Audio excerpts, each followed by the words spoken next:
जब अच्छी सरकार आती है तो अच्छी सरकार विकास भी लेकर के आती है, रोजगार भी लेके आती है, सुरक्षा भी प्रदान करती है, हर एक तबके के लिए स्वावलंबन का मार्ग भी प्रशस्त करती है। लेकिन जब सरकार बुरी होती है तो सरकार ऐसे ही समस्या खड़ी कर देती है जैसे 2017 के पहले पहचान का संकट प्रदेशवासियों के सामने आया था। अनुमान करिए 17 के पहले क्या होता था। 2017 के पहले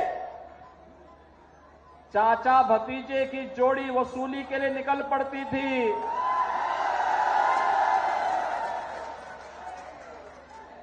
प्रदेश में पर्व और त्योहार चल रहे हैं। आपने देखा होगा कुछ लोगों को गलतफहमी हो जाती है और गलतफहमी के रूप में उनको ये लगा कि जैसे सपा की सरकार के समय उनके द्वारा उत्सव के पहले और किसी भी पर्व और त्योहार के पहले दंगा कर दिया जाता था, हिंदुओं के पर्व और उत्सव में पानी फेरने का काम होता था।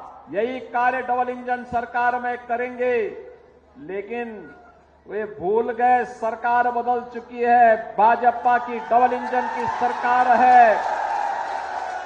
ये सरकार दंगाइयों के सामने नाक नहीं रगड़ती बल्कि दंगाइयों को नाक रगड़वा करके पर्व और त्योहार के उत्साह को सुरक्षा और सम्मान के साथ आगे बढ़ाने का काम करती है। आपने देखा होगा कैसे 2017 के पहले हर पर्व और त्योहार के पहले पर्व और त्योहार के उत्सव को सत्ता के द्वारा प्रायोजित और पाले गए गुंडे और बदमाश दंगाई कैसे उस उत्सव में रंग में भंग करने का काम करते थे। और इसीलिए तो मैं आज समाजवादी पार्टी के मुखिया के बयान को पढ़ रहा था। उन्हें भारत के सामाजिक न्याय के पुरोधा, उन्हें भारत के संतों की परंपरा में सांप्रदायिकता दिखती है और उनको इन दंगाइयों में शांति के दूत नजर आते हैं।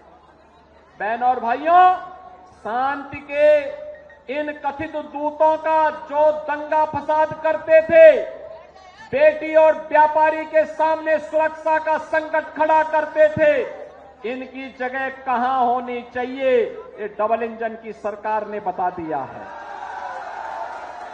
ये बता दिया है और यह भी तय कर दिया गया है कि दंगाई और दंगा को प्रेरित और प्रोत्साहित करने वाले अपराध और अपराधियों के साथ खड़े होने वाले लोगों की जगह कहां होनी चाहिए। आज माफिया प्रवृत्ति के लिए प्रदेश में कोई जगह नहीं है, अराजकता के लिए कोई जगह नहीं है।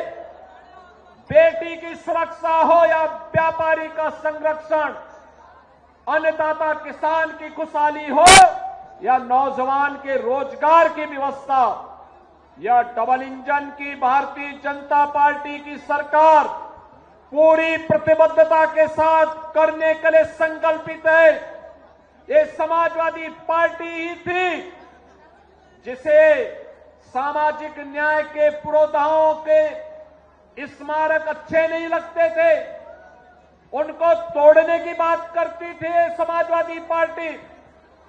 ये वही समाजवादी पार्टी है जिस समाजवादी पार्टी ने सत्ता में आते ही सामाजिक न्याय से जुड़े हुए, दलित उत्थान के साथ जुड़े हुए महापुरुषों के नाम पर बने हुए स्मारकों को समाप्त करने की घोषणा कर दी थी।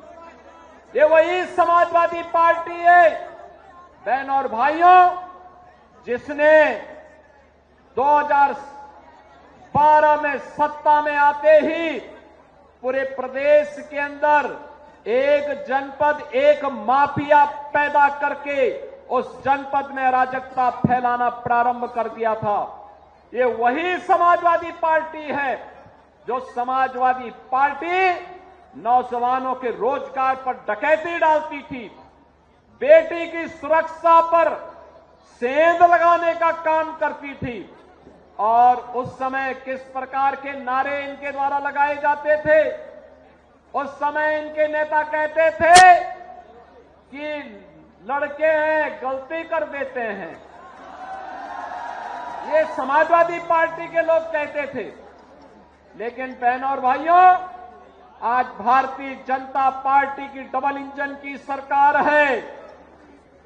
अपराध और अपराधियों के लिए जीरो टॉलरेंस की नीति के तहत कार्य कर रही है। अगर बेटी की सुरक्षा में सेंध लगाया तो मान करके चलिए कि अगले चौराहे पर यमराज उसका इंतजार कर रहा होगा। अगर किसी गरीब की जमीन पर कब्जा करने का दुस्साहस किया तो ये मान करके चलिए कि अगले चौराहे पर कोई दूसरा ही यमराज का दूत उसका इंतजार भी कर रहा होगा। अगर अराजकता फैलाने का कुत्सित प्रयास किया, पर्व और त्योहारों के बीच में रंग में भंग डालने का काम किया, तो फिर मान करके चलिए कि उसको फिर शांति और सौहार्द अच्छा नहीं लगता है। ऐसे लोगों से सख्ती से निपटने के लिए ही पुलिस की जीरो टॉलरेंस की नीति वर्तमान में कार्य कर रही है।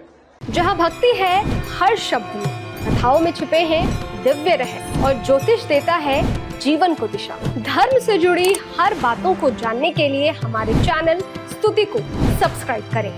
चैनल पर जाने के लिए इस लिंक पर क्लिक करें।